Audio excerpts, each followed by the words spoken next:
Sababii taatee naaf dhaabattee galanni koo siittaa tolu. Galanni koo siittaa tolu. Lubbuu kootu si miidhagee galanni koo siittaa tolu.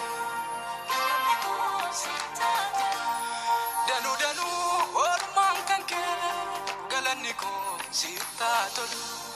Galanni koo siittaa tolu. Humna kootiin ofuufni kee galanni koo siittaa tolu. Galanni koo siittaa tolu. Inni raanfatamu gooftaa oolmaan kee inni kaleessa. Inni raanfatamu Yesuusa gochaan kee baroota keessa.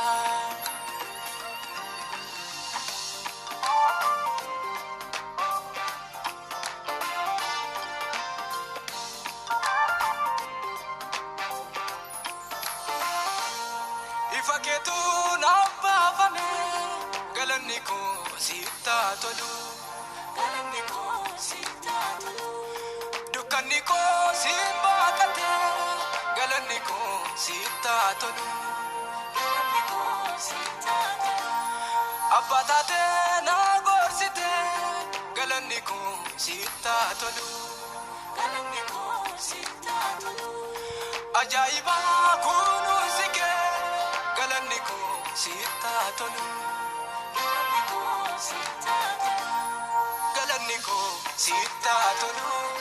Galanni koo siittaa tolu. Galanni koo siittaa tolu. Galanni koo siittaa tolu.